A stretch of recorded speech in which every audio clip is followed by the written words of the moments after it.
This was all on my watch, right? I mean, this was all on academic science's watch. Boy, it doesn't have a very good track record, does it? Did the community of scientists agree with you, even if they didn't say it publicly? Well, some did and some didn't. It's like that. But it became very clear that I wasn't going to be attaining my goal within the current system. And so I had to really think about what that system might look like moving forward and how science could be conducted in order to try to attain this goal of changing our food system. Hi, welcome to Integration, where we explore the arts of moving forward, not just sustaining, but transforming.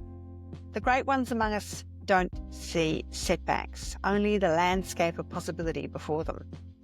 My guests have learned to navigate what is, which is what inspires me, to find ways to keep going and leave the world better than they found it.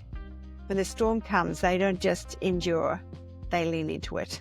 I hope you enjoy my guest today. Hello, everybody, and we're back with Integration, navigating through these times of flux. And today I have the wonderful Jonathan Lundgren. Now, many of you may not know who Jonathan is, so I'm going to give you a little story because I have been in this space about 30 years, and I had been chasing a particular person I had been wanting to see called Christine Jones forever, and I kept missing her. I kept going to events and she'd cancelled or something had happened, and I ended up in Kansas, and I know from Australia, a long way to go and see a fellow Australian, but there she was in Kansas, and I thought, well, everyone keeps talking about Gabe Brown. I'd like to go and see Gabe. He's on there. I will go over and see her in Kansas because I have family in Kansas. I went and visited them in Kansas City. I think we were in this farm. And I have to tell you, I've been all these years going to these conferences, and there are like 4 cars in the park, mainly, maybe 4 cars. So I was used to turning out, no one there. I turned up, and there's this huge car park full of, farm trucks. And I'm like, oh my God, there's so many people here. They're all really excited. And this was like so heartwarming for me that I had turned up in the middle of what was nowhere for me. And there were all these people, and we went in, and there would have been, I don't know, 200 people. I don't know how many people were at that event. At least 200. And I'd never been to an event with more than maybe 50 people in it, in all those years. So I was blown away. And it was so funny for me because there was Gabe Brown and Christine Jones, and I got to meet this wonderful man, Jonathan, who I'm about to tell you about. So I didn't know anything about Jonathan. I didn't know anything about bugs. This is the bug man. I will say, just so you know, his Twitter handle is very cute. It's at Bug Lundgren. I thought that was so cute.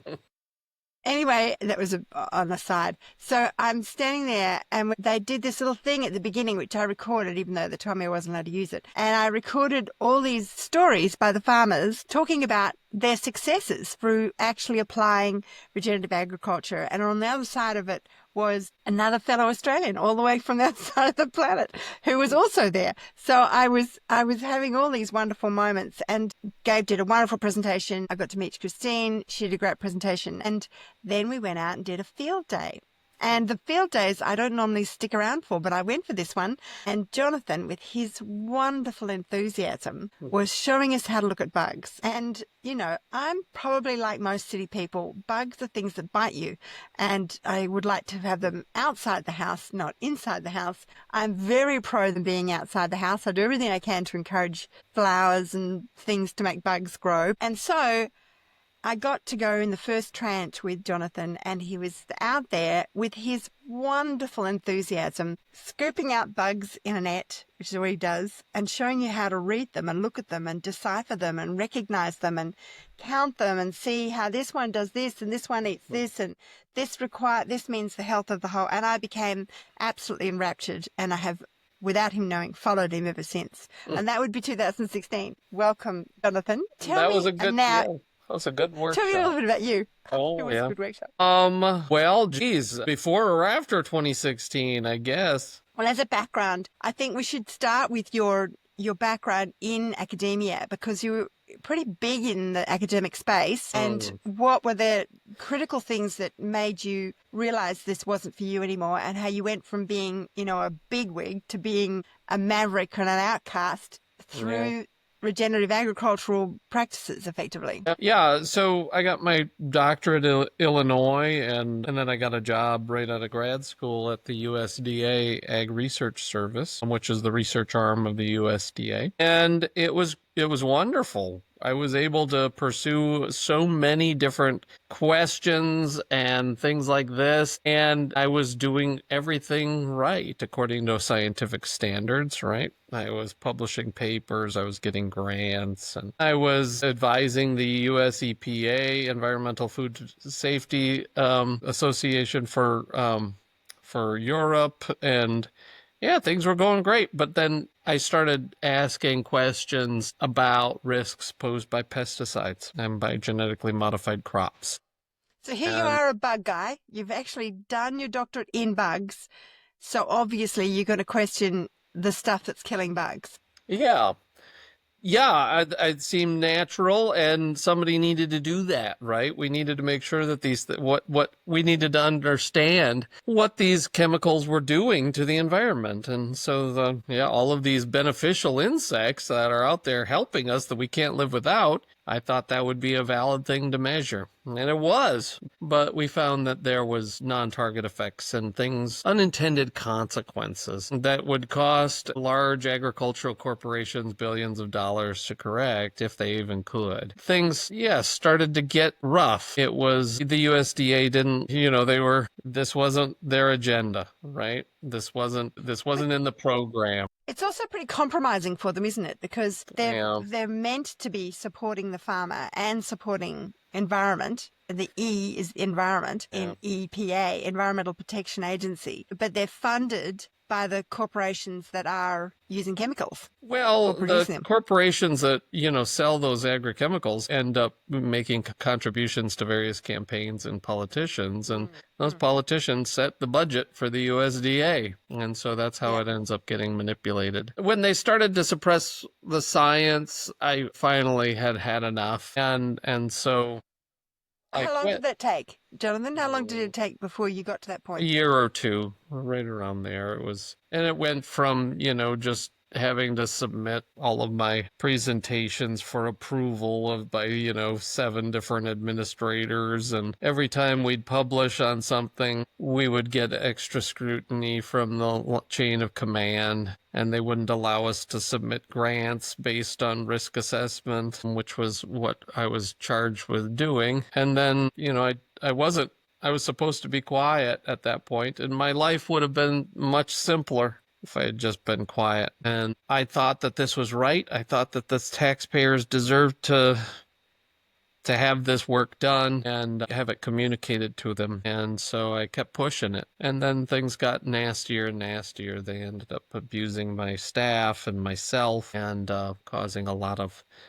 And I would imagine that by now in the studies themselves, you've proven that there is something really not great going on, that you feel that to not have that information out is uncool. Sure. No, at the time, the science was rock solid. I mean, we knew what we were doing on the science side, and it was peer reviewed. I mean, it was vetted by other scientists with expertise in this area. And so the science was accurate. Pesticides are killing the bees. The pesticides are killing monarch butterflies and so many other non-target species, and they weren't helping the farmers. And that was the other thing that needed to be said was pretty critical. Yeah, I mean, these farmers were being sold snake oil, and that's not right.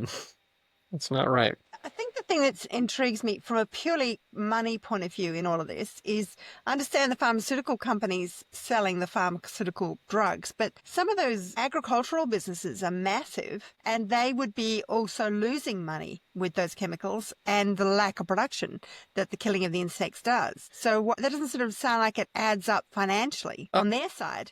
Well, no, the pharmaceutical companies and the chemical companies are one and the same. Bayer? But I'm talking about the agribusiness itself. Like, you're the one that owns farms, not the one that puts the chemicals on, but you pay the chemical companies for those chemicals as a big agribusiness. Not the people supplying, but the people using. Not just little farmers, but big farmers. Okay. It doesn't economically add up to have those chemicals. It's an insurance policy. That's what it's marketed as. And so yeah, under those circumstances there's a lot of fear associated with it, and the marketing associated with that knows how to push those buttons within the farming community. So yeah, it's a challenging situation, but yeah. Anyway, so I quit. It's very well done. Hard part to do with all those years of study and everything behind you, but you've now also armed with a whole body of actual data that you must have had copies of, and you could now go and prove to farmers that are maybe wanting to transition or failing financially in using those systems. Yeah, well, it really made me think about what I was getting into this for, what my reasoning behind being a scientist was to begin with. And Yeah. the system didn't, if my goal was to help farmers, then I don't think I was achieving my goal. I mean, despite all of my accolades, I could still drive from my house in South Dakota over to Minnesota where my parents lived, and things weren't getting better. You know, I mean, the climates are continuing to change, and pollution is rampant, and rural communities are disappearing, and people are sick. Farmers are sick. And so if this was all on my watch, right? I mean, this was all on academic science's watch. Boy, it doesn't seem like we got a very good track record, does it? Did the community of scientists that you were talking to agree with you, even if they didn't say it publicly? Well, some did and some didn't. You know, I mean, it's like that. But it became very clear that I wasn't going to be attaining my goal within the current system. And so I had to really think about what that system might look like moving forward, and how science could be conducted in order to try to attain this goal of changing our food system. And so the first thing I said was, you know, scientists were never meant to be experts on farming. Farmers are the experts on farming. And if that's true, then scientists, if we're trying to help farmers, then we need to walk a mile in their shoe. And so I bought the farm, literally. And now And that's the all of one it. you're on now, Blue Dasher Farms? Correct, yeah. Blue Dasher Farm, which is an operating regenerative farm. We raise honey and lamb and poultry and eggs and cut flowers, and we have an orchard. A lot of and work. Tell me about it. But it changed everything. You know, it changed the questions we ask, and it changed how we ask them. And I think we've had more of an impact now outside of the traditional academic science than I ever could have dreamed of having within the matrix. It is amazing. I should mention at this point for people wanting to look up, and Jonathan created a business called Ecdysis. And I want to ask you what that means. Ecdysis Foundation, ECY, I will put it in the notes, DYSAS. So what does Ecdysis mean? I have a feeling it's a... Well, you said it right, and that's amazing. Not many people... What was I thinking when I came up with that name? Huh? I mean, seriously, it's hard. I mean, I feel like I've read it somewhere. I'm very well read, so I knew it sounded Latin, and I went, Ecdysis sounds like Greek Dionysian thing or something like that. Yeah, I think it's Greek. It's an entomology term, and it means shedding the old skin. It means metamorphosis. I knew you'd have a real feeling behind the word. Yeah, and it sounded trendy and cool, so I'm like, let's give it a try, and oh damn, here we are. Now you've got this. How do most people pronounce it in America? Americans always pronounce English words wrong. You have no idea all the different ways. It's like, yeah, that's all right. Ecdysis. No, I'm trying to think how they come up with. Yeah, just keep trying. You'll find them all. Yeah. So so now we're at this point, and you've left the fold, the scientific fold, and now what? You're sitting out there on your own thinking, now what am I going to do? Right. So what it became really clear, so you were there, right? In 2016, that was it. In fact, that was one of the first times that I had ever publicly told my story. Was at that meeting. And I wasn't on any docket. I just showed up. Gail's a buddy, and Gabe and Christine are all friends. And so, well, there you go. That's why I didn't know anything about you. No, it was like, all right, well, change the schedule. Lundgren's here. I was like, oh, well, okay, I'll run around in a field for a while and teach some farmers about bugs. That'll be fun. Well, I just thought Is it that the was one where I so fed you guys exciting. cricket cookies? Yes, I think you did. Did I you? just was like, I was like, this is extraordinary. I mean, everyone's doing cricket cookies now, and I hated them. I don't like them now. I don't like them now. And I was like, you can keep your crickets to yourself. I'm not eating crickets. But I was just as fascinated because I mean, everyone talks about bees, cute little honeybee. I'm allergic to bees. I kind of avoid being stung by a bee. I'm more like, respect, you stay over there, I'll stay over here. So, but I don't kill pretty much anything. I'm always working out how can I get the ants to go outside or put a stream of honey going out the door, or I understand copper, they don't like going over. I'm always looking for some alternative to killing things because I feel they've got a role. Yeah. It's like being eaten by a shark in the ocean. I'm terrified of sharks, but my viewpoint is that I'm in their environment. I don't want to kill them. So I have to work on how can I work with it. So that's just always been my viewpoint. So I was fascinated by your field day. It was like, Yeah, it's got to be experiential, doesn't it? I mean, there's so many things that, we should be caring about, but until you feel it, you don't really understand why it's important. And biodiversity is certainly one of those things. There's so many critters that we're around all the time, every single day, every minute. But we kind of dismiss it. We put our blinders on, and then some goofball with a sweep net comes out, and a bunch of bugs start flying in his face, and it suddenly becomes different feel somehow. I don't know. yeah. And Or can't. I think it's a little bit like, they talk about the moment the guy with a microscope discovered there were microbes on his eyelashes and he went crazy and tried to tear his eyes out or something. I forget what he did. But I feel it's a bit like that when the pandemic hit and everybody went around killing or thinking they were killing microbe. By then, what's that, like 4 or 5 years ago, I'd been 20 years studying microbes. And I was like, you got to be kidding. You can't kill a microbe and a virus at that. It's like, that's not how it works. It's exactly like the bug community, the microbe community works of a balance, an orchestral balance. You've got to have all of them working together. I was terrified by all the sterilizing going on. Yeah. And it still happens, doesn't it? In the U.S., the food safety regulations are awful as far as stifling the innovation of our food system, thinking that. You can still do things there. There are various states you can still have raw milk. I've gone into a supermarket and bought raw milk. Yeah. You can't do that here, where I think there's only one state that has raw milk. Yeah. And I do understand because my American father, stepfather, he actually was hospitalized for many years for getting tuberculosis from milk on the farm. And that has been eradicated, I would think, mainly through sterilization processes. But maybe, I don't know, because that would have been in the 40s or something.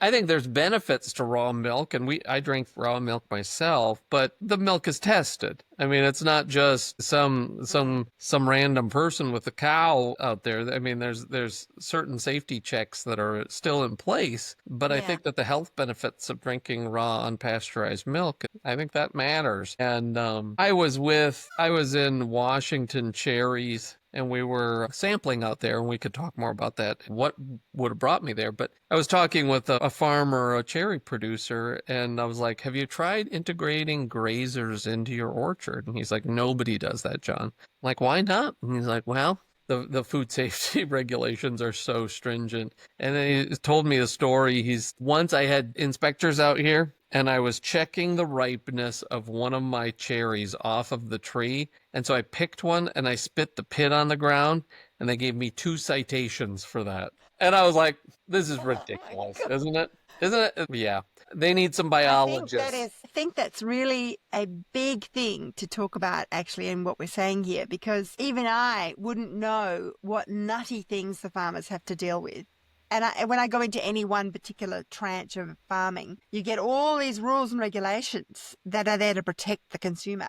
Yeah. And you get people saying, why don't we do this? Why don't we that? I go, well, because they can't. They just get shut down. I'm amazed when I see how many rules farmers work with, that they can't operate. Well, and it's so interesting, the hypocrisy in the rules, because those I don't even know if you want to know, but like I was in Washington apples soon after, and we did a survey at the end of the season to figure out, we sampled all kinds of things on these apple orchards. And one of them, he's like, well, we asked him, did you use any fertilizers or insecticides or herbicides or fungicides or anything like that? And he's like, yeah, all of those. And I said, okay, which ones? And he's like, which ones? Are you kidding? I'm like, yeah, do you know which ones you were using? Well, it'd be easier. Can I just forward on what my crop consultant told me to spray? Because I just did everything that he did or told me to. And I'm like, oh, okay, that's fine. Yeah, if that's easier for you. He sprayed those apples 100 times in one growing season.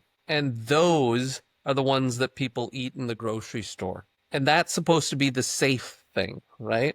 We're so worried about a peach pit, or a cherry pit being spit on the ground, but you can spray as many poisonous compounds on your apples as you want to. That's I wrong. knew there was a reason I don't eat apples. No, all of the fruit. You don't want to know. Strawberries, all of the berries. I believe strawberries are one of the worst. I Yeah, must say I really tend to melons. only eat organic, but my local organic shop just closed down. So, Yeah, good. and a lot of organic stuff just doesn't transport. Like an organic strawberry is not worth eating No. because they're so hard. They use a variety that will transport and not turn into mush. And so they're like tasteless, sour bits of rock. So a lot Have of you ever those tried to grow any strawberries? they don't really do very well at my place. No. I've got 5 wiki beds, big You wiki do. beds. What's a And wiki bed? a wiki bed, I built it up to waist height, and then you line, they're like corrugated iron with wood all around them holding, and then you line them with plastic. Is it compost or? Just a minute, thick rubber, like waterproof sealer. Uh-huh. Then you line them with, then you put scoria, like volcanic rock in the bottom. Then you do a layer of felt so that it creates a wicking, and you put like columns of cotton or wicking into the soil to help it. Then you fill it with, and you put a drain at where the rock and whatever it is. So you basically fill that with water. So over the summer, because we have very dry, it's very hot and dry here in summer. And we get water restrictions. So I will fill the beds up with water at the beginning of the summer and maybe do it one more time. So they can actually last through summer. And then you've got compost and soil and mushroom things and all that sort of stuff. And then I do my own compost and put it on. I never told anybody I do all this stuff. And then I put That's awesome. And I don't really grow anything. I put herbs and flowers. Yeah. Because I feel I would rather support the farmers because I'm so pro helping farmers. That if I can eat seasonally, but it is difficult that those things I'd try and go by taste because I know flavonoids are reflective of how much the soil is getting access to soil microbes. They probably are spraying, but I go on flavor. Like they only get the best of the best. So they may use a bit of chemical, but if they haven't been using chemicals or not much chemical, food itself will taste good. And I think that's the easiest way. I've looked at spectranoids and all sorts of things for helping the consumer be able to determine how something's been grown because really labels mean nothing. Yeah. But it's very difficult. Also just the length of time from when it was picked to when you eat it and its refrigeration and transport, all those things, you can grow it perfectly and it's still terrible by the time you get it. Yeah, it's pretty tough to calibrate all those sensors that are coming out. Well, I think it's awesome because even though you're maybe not growing all of the food that you're eating, but you're still growing something. And I think that that's so important there's just something about being human that's just growing plants and food that you eat and share and give to your community. I've always got spinach and I've always got basil and rosemary. Those herbs are amazing. There's oh my gosh, there's nothing better than just going out to your garden and having fresh chives or fresh basil or something. Yeah, no, I've always got herbs. I couldn't live without herbs. I actually did a salad off at Nigella Lawson cooking show, and it was just all herbs like parsley and coriander and just huge amounts of herbs all chopped up together with mint, and it was so wonderful. And then it just had, I think, tossed tomato through it and dressing, and that became my staple salad. Like I don't really even bother with lettuce leaves. Because it's so delicious. It's so dark green and it's so vibrant. So you can put it with anything and it lifts the whole meal up. I started making chimichurri. So we're me and Christina. My hands are very dirty right now. We're planting. This is planting season for us, and so yeah, we were getting our garden and all of the flowers planted because we sell a lot of cut flowers. And one of the things that I love is parsley and cilantro, and I'll make chimichurri. Have you ever made chimichurri before? Well, I think that's exactly what I'm making. It just It didn't have the sounds same like name. it. Yeah. Oh my gosh. It's like this flavor explosion that you can put Yeah, on it's great. anything. And it's, Yeah, I just love that stuff. And so easy too, huh? it is. Certainly, see, going into winter now, and yet my basil tree, my poor basil bush, because I come out and I can sense it looking at me like, get away, because as I approach it, and it's because it goes to seed prolifically, and I come out as it's going into flower, and I pick all the flowers off so that it can't go to seed, and it has to keep growing, because the longer I keep doing that, the more I have leaves, and we're now in June or May, about to turn to June, so we're almost into the middle of winter here. Yeah. And I've got the biggest basil bush you can imagine. Will it die back entirely or does it go? It will. No, it'll try and stay on till it's just too cold. But I learned years ago where I used to go to an organic store that would sell the whole bush with the leaves, with the roots still on it. Yeah. And I found if you strip the leaves off and put the roots back in the ground, it'll regrow. Cool. So I've learned that the more you strip the leaves off the basil, the more it grows. The more it wants to recover from that. Yeah, and I had a spinach plant thing that tried to do the same thing. Doesn't it? Yeah, there's no point. It's got leaves all year round. It just grows and grows and grows. It's like doing so well. So they're my two big staples I've got in the garden. That's awesome. Boy, yeah, I love that. If we all did that, boy, it'd be a different world. It'd be a different world right now. Well, both sides of me, I've got a really big property. I've lived here 50 years, and they've all taken every square millimetre of ground cover and concreted it. And we've got such terrible flooding happening now when it floods because there's nowhere for the water to penetrate. I've got a tree that's so big that I live under. You can't see it here, but I'm looking at it. It's a Moreton Bay fig tree they're trying to give it a heritage classification. I have to get it pruned because I sleep under it and it can kill me. It's so big. It's a massive tree. I recently got into a thing called Music of the Plants. Have you heard of it?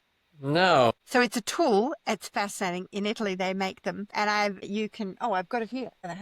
You have to look. You're going to love this. You can put it on a tree with this big long one. Yeah. You clip it onto the plant. Mm-hmm. And then you stick another bit in the soil and then you plug it into this thing and the plant talks to you like it plays music. It does. It does. It's fantastic. So it's really good. I've got different ones in here. And I did it with my willow tree and I recorded it. It's got a little chip in it. You can record it. Apparently, the woman that I was talking to, funnily enough, I got invited onto a podcast by her and she happened to be part of developing it. And she said, eventually they start to learn you.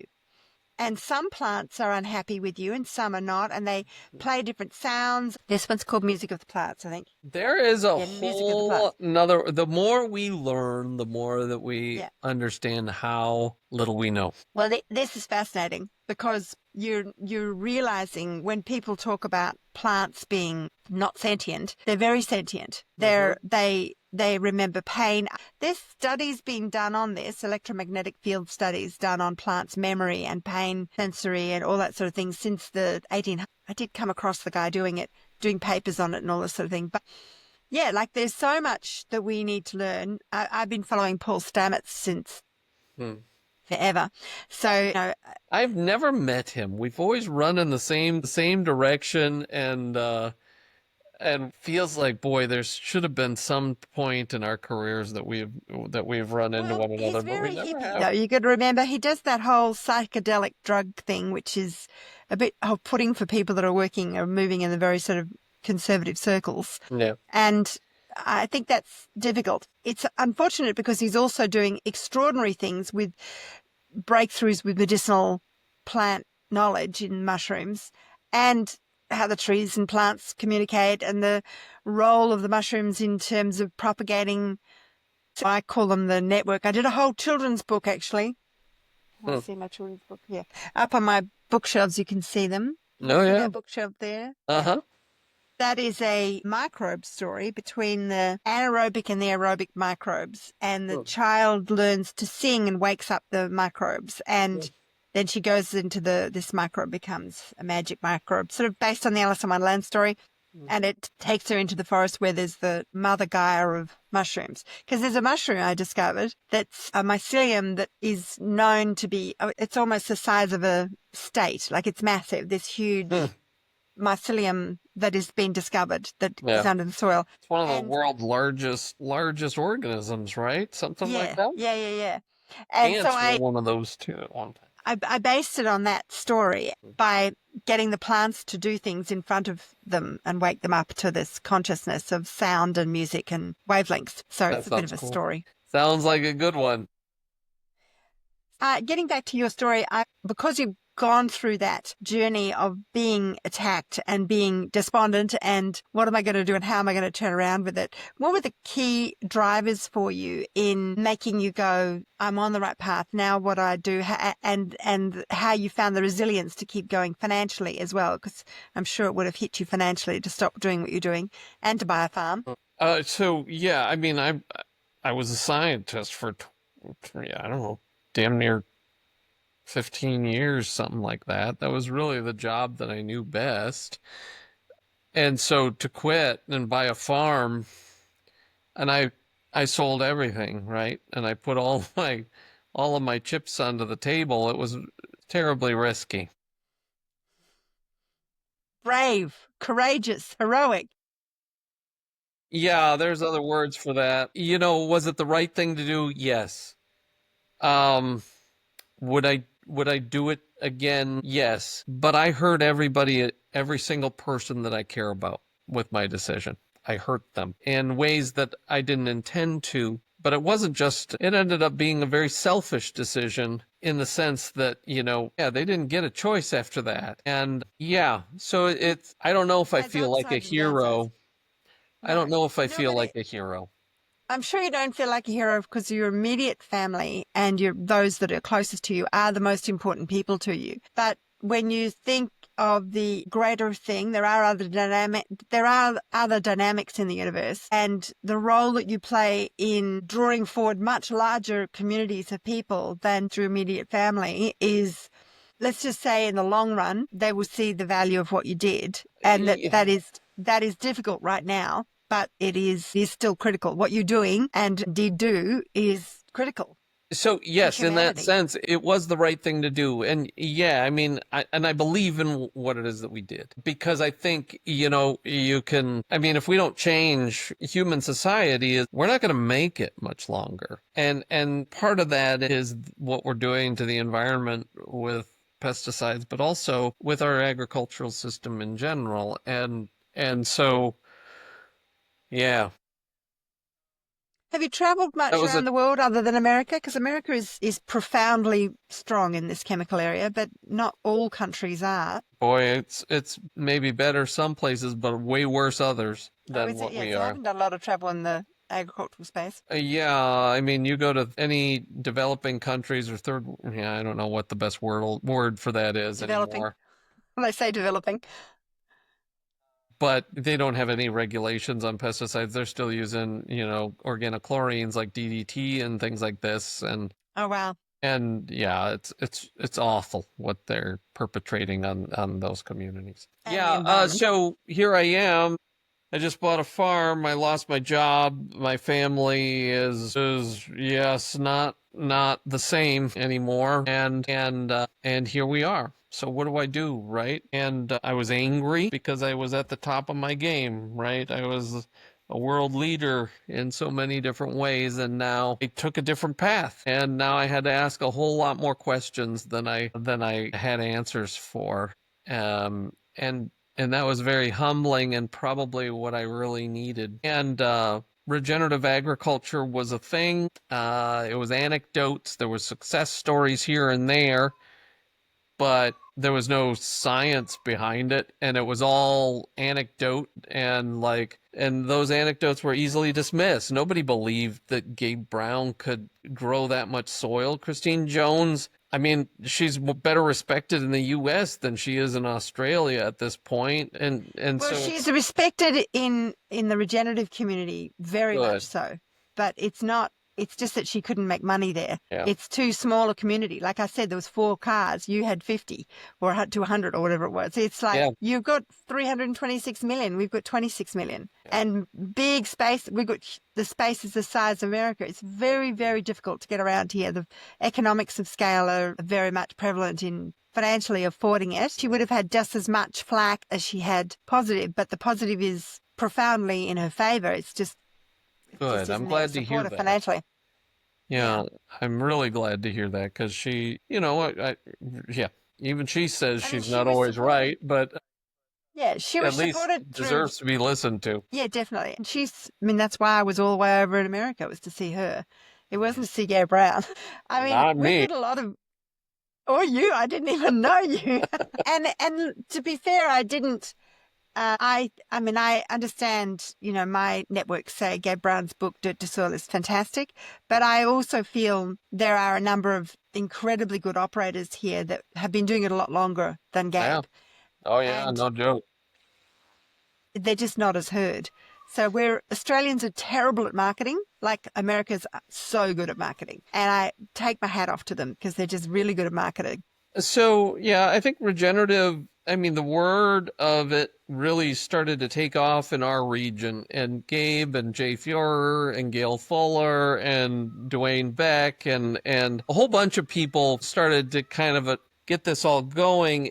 So we're studying these places. And one of the people that taught Gabe, a guy named Gene Govan, he's like, I've been practicing this style of grazing for 40 years. And I'm like, that's incredible. I mean, look at how much time and we measured his farm and the results were real. And then I was out in Vermont and we were sampling a dairy farm and they were like even more intensively grazing. And I'm like, how long have you been doing this? And she's like, oh, our family's been grazing like this for 200 years. It's like, oh, And you Yeah, can sink, they've that's been right. farming the same piece of ground for 200 years.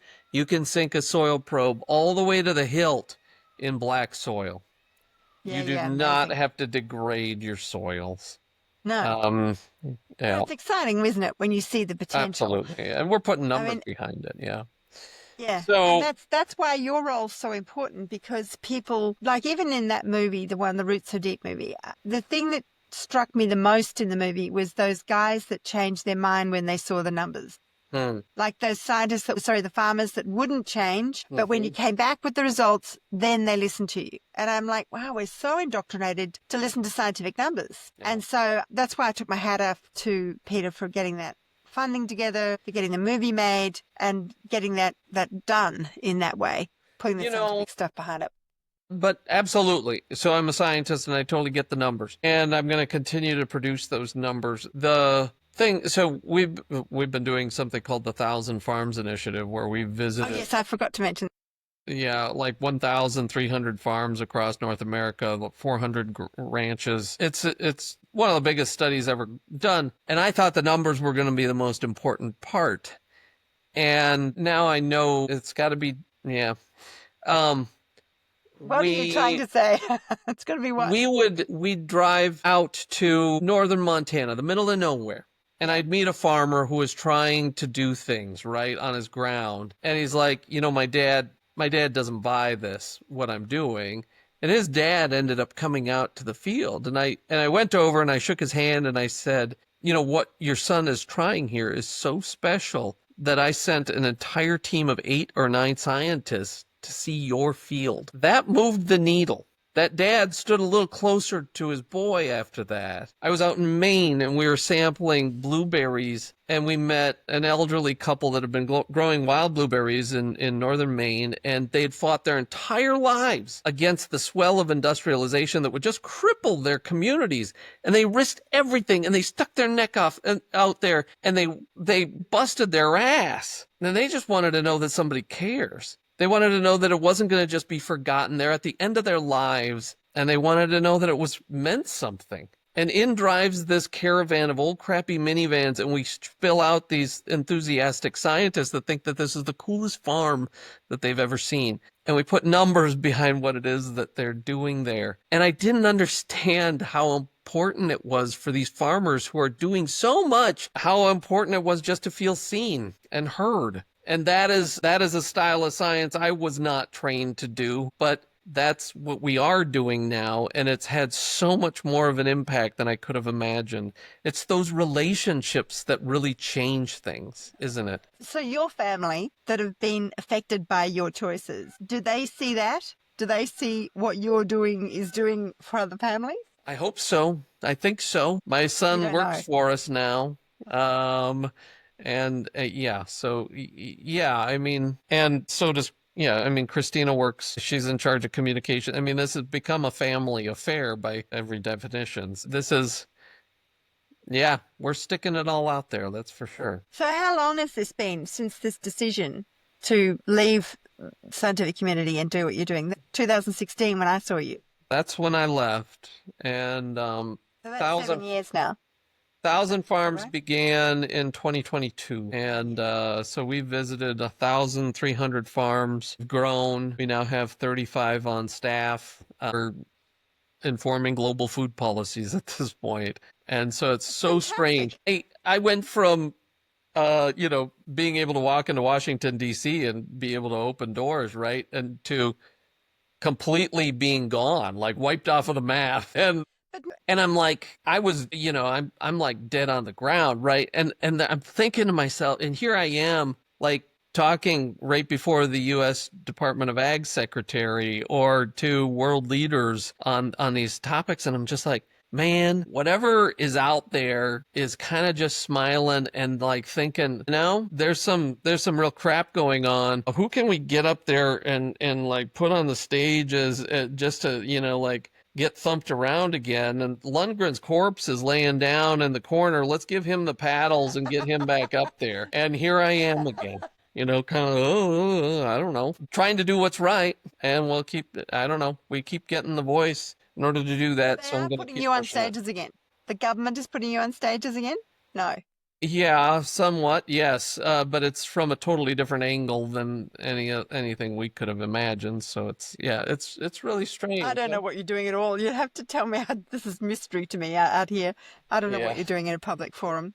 Well, there's, meetings with World Bank and United Nations and things like this that are talking about regenerative ag, and we're a voice. I mean, there isn't any other science that's coming out on this stuff, at least not in a concerted fashion or in a way that's consistently descriptive in what they're even testing. What about the, gone blank on the name, the institute in America that's been there forever, the Organic Institute? Rodale? America. Rodale, thank you. And they're good friends. They're primarily focused on organic, and They cover a lot of the stuff that you guys do. They have to bring in bugs, surely. No? No, but yes, I mean, but they're not. Their emphasis isn't necessarily on science right now. I at least in terms of replicated research and things like that. It's about organic. It's about communication. It's about supporting the organic movement. Regenerative, depending on what definition you use, could be that or something else. Yes. So. Well, that is another thing, isn't it? The word itself has problems always. Yeah. I know that, do you know a guy called Felipe Vilela who created these and had another company, and he's from Brazil. He's based in Holland, and he's now moved into a company called Land Banking, which was about creating money for farming regeneratively.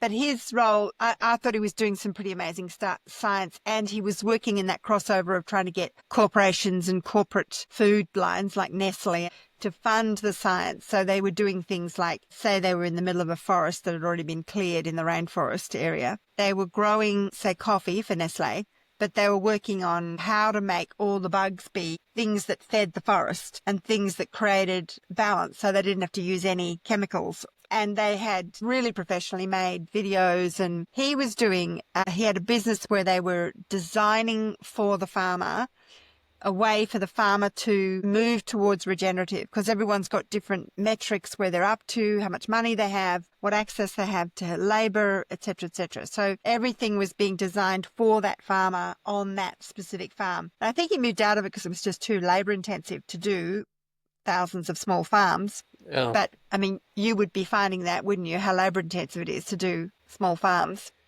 Yeah, yeah. Well, for sure. I mean, we're meeting the farmers and we're doing it ourselves. And what is the average size of a farm you're working with? It depends on the food systems. We've worked in about 35 different cropping systems, and we have replicated results. And then we also about 5 different livestock systems, depending on how you make the cuts as far as what these are. For market garden veg production, maybe, it could be as low as an acre to these, large ranches, 22,000 acres or something. So it tends to match the average farm size for that particular food system. Food system. All right. Well, look, it's coming along, isn't it? It's a slow thing, but it's getting there. Yeah. And I think those big World Bank things have seen the writing on the wall in terms of food security, because when food security goes out, then mass migration starts to occur because people need food to eat. So they are concerned with stabilization of population, is why I would think the financial reasons behind food security is a big subject being touted, because they are aware the soil is degrading. They're still not particularly stopping anything, but I believe that's where I see the problem. Well, maybe this is the start of that.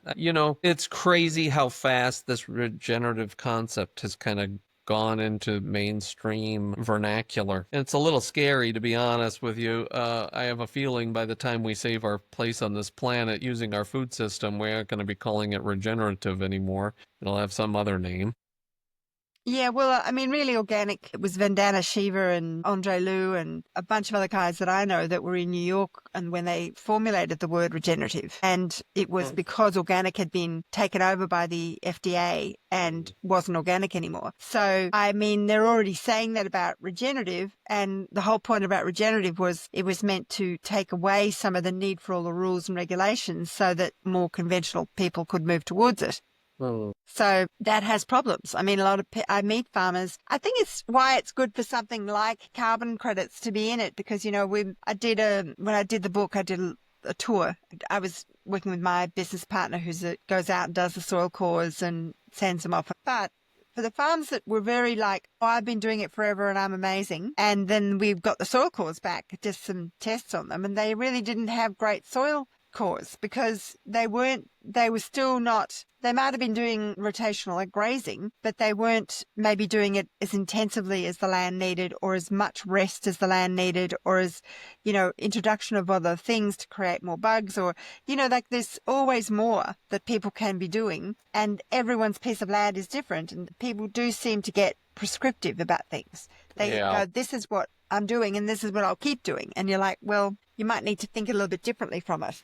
Yeah, no, that's what we've been finding, is that our perception of what regenerative is somewhat context dependent or circumstance dependent, climate dependent, cultural dependent, Exactly.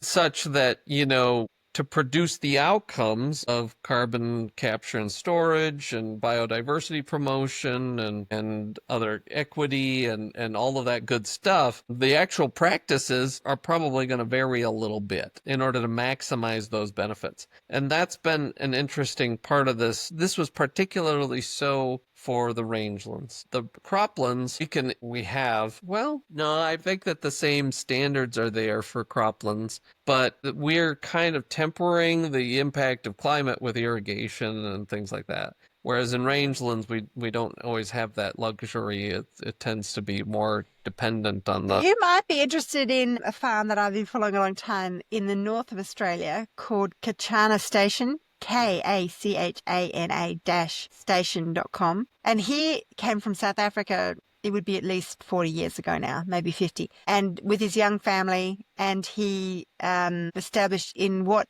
you can see from his photographs. He literally started in a valley that was bone bare dry with nothing in it. And he used the wild cows that have been left over from the World War I when they were just abandoned. We've got so many feral animals nobody realizes in Australia. We've got camels and donkeys and Animals, boar and everything that was brought over, and rabbits. nothing to predate them. Rabbits and foxes and horses and, like we just got everything. And he basically just used electric fences and a horse and corralled them. He's a 5-hour walk in from the nearest anything. A 5-hour walk in. There's no roads. And he has never taken an animal off the land, and he's only survived on ecotourism. So people fly in to stay there. And it's extraordinary what he's done. I mean, he has completely regrained this massive valley by just moving animals in dense herds like every 20 minutes, basically, in little pockets and moving them. So it's an indication of what's a very extreme environment being worked with very limited resources to get extraordinary results. Yeah. And sometimes you need a variety of different examples to show people in different ecosystems and environments what can be done that's in some way akin to theirs, because I observe farmers need to see something like what they're dealing with. I think you're right, and that's where replication comes into play as well. And it can be challenging because you need somebody that's brave enough to try something really wacko. And until you get a few of those, it's an anecdote. And so we'll have, like, oftentimes within the U.S. philanthropic community, or like philanthropists will have ground and they want to do this, right? And they want to communicate to everybody, this is what our farm is showing it, right? And I have to explain to them, no, your farm is a sample size of one. And until we involve other people from that community that are doing the same or similar things, but and finding similar results, your farm is still kind of an island. And we, so yeah, that's It's been so the beauty of ironic that you Thousand say Farms. That's fantastic. That's been the thing about Thousand Farms, is it's trying to fill that replication chasm. So our studies are coming out now on croplands, and there's 200 croplands that we've examined, and the rangeland studies will have 200 observations at least. And so we can really hang our hat on the data. It's a lot of times what the scientific community does is they rely on the published literature, which is often imperfect in so many ways and then they run meta-analyses where they lump a whole bunch of different studies together to try to tell a story with that. And this is essentially a meta-analysis in and of itself. So it's kind of, but it's got consistent. Is there a minimum number before it has validity? Yeah, I mean, it depends on the system and things like that. But we look at 20 to 30 as a very bare minimum within a food system. And That's what I was curious about. Yeah. And then we're globalizing it now. So we're trying to figure out, okay, we've done this in North America, and now it's like, okay, how do we transfer this style of science, which is very relationship intensive, to a global stage? So yeah, maybe we'll be knocking around Australia soon. Well, and also India, which has obviously got tremendous problems, not only because of the volume of people, but because they are so agrarian. And from the little discussions I've had anecdotally, as I know you use that word a lot now, with people it's quite common for an Indian family to have land, but none of them want to work it because there's no money in it. So, I mean, the labor costs are so low there, and so they don't work it. So they're going to have really big food problems. Yeah, they are. There's one of the outcomes of Thousand Farms is, I mean, we ask what social motivators are driving farmer behavior. We look at the economics. Regenerative makes just as much money as conventional, so it's not an economic issue, really. It tends to be more of a social question. We need a lot more sociologists looking at this. One of the things is that, conventional producers are very focused on economic currencies. So profit and yield and things along those lines.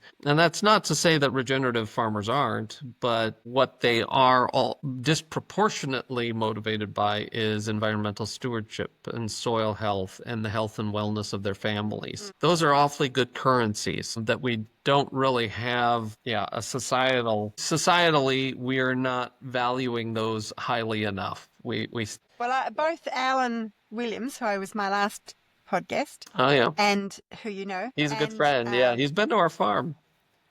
Yeah, but he said both he and Terry McCosker from Australia have got a company called Carbon Link and RCS, which have been educating farmers on mainly grazing areas across Australia. They both spoke about the community being the biggest issue. That if a person wanted to do something in there and all of the community didn't, well, particularly I knew from farmers' wives, their survival is on the other wives accepting them, because they're in such remote locations. They depend on that. So getting them to do something that is shunned by the community is really big issue here. And both Terry and Alan spoke about the work they'd done on pairing people within their community to have communities within communities, even though they may be quite physically remote from each other, in order to support them through that transition. Like you talk about how difficult it was for you to transition out of the scientific community into the regenerative, and you're on your own against your family in a way, and your emotional community. So how you move through that, I mean, you just decide to be a man and say, I'm going to stand up for my beliefs. I know that's going to hurt you all, but I'm going to do it. That's why I say you're being a hero, because usually the hero is hated by everybody. You're not loved until hindsight. So I'm just saying, don't be taking yourself down too much because everyone doesn't like you right now and it stops them having a good life and it stops this, that, and the other. It's like, well, that's what a leader does. You have to be able to take those risks in order to move the whole forward.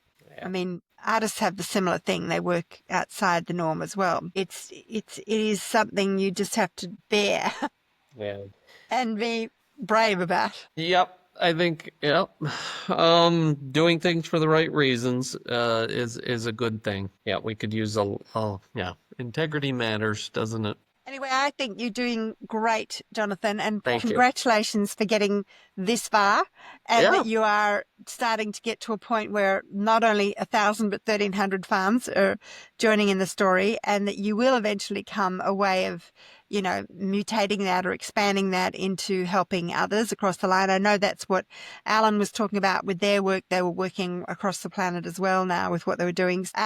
What did he call it? Understanding Ag was his company.